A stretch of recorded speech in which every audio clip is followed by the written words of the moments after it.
My name is David Taylor. I represent the 15th District. We live in the Moxie Valley near Moxie, Washington, and I'm a cattle rancher. Both my parents are teachers, grew up in Ellensburg, worked for Kittitas County, and in college I started riding bulls on a bet. And after about 11 years off and on, I knew it was time to retire, but I knew I wanted to stay with it, and the best way to do that was to raise cattle. The goal for our business is at some point to be stocking cattle at the National Finals Rodeo in December every year, either calves or team ropers. It was always a dream when I was riding bulls to make it to the NFR, never did, and it'd be nice to at least stock it. Every risk has its reward, and I was telling people yesterday, I'm living a dream. The biggest thing I've tried to teach my friends, neighbors, and children about being in the legislature, to me it's a title only. I mean, yeah, it's pretty cool. I get to go and be a part of a lot of important decisions, but it's the fact that I do get to be there as a resource for people. And that really ultimately, if you're doing a good job and you can look yourself in the mirror at the end of the day and know that you did a good job, then you're doing what's right. My goal as a legislator is to leave Washington a better place than it was when I got to Olympia. One of the key focuses I have is additional water storage, and not only in the Yakima Valley, but throughout Washington in the agricultural areas, making sure ultimately that Washington's agriculture remains viable long into the future.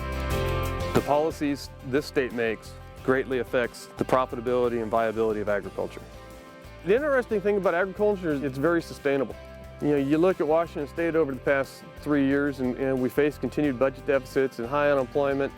And for the most part, ag's been that stabilizing factor in our economy. Yakima County, Benton County didn't see some of the recession that other areas felt because they're so reliant on agriculture. Environmentally speaking, when you look at what we manage versus what other people manage, you're going to find that we do a better job simply because we do a holistic management as much as we can.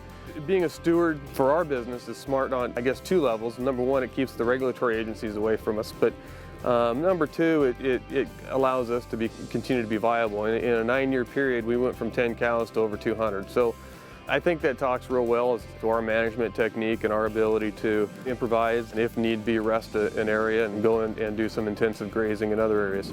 My goal for agriculture for the long term in Washington State is sustainability and profitability. And what's difficult for me as a legislator is convincing folks who aren't necessarily don't have a good understanding of agriculture or don't have an agricultural background, is getting those folks to understand you simply can't legislate profitability.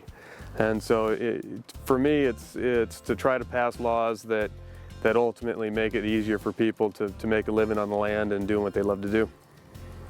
I think the most gratifying aspect of being a state legislator is getting to work with people and communicating directly with the issues they're having, maybe with an agency or a land management problem, water management, whatever it happens to be, but it's the actual working with the individual citizens and making a difference for them.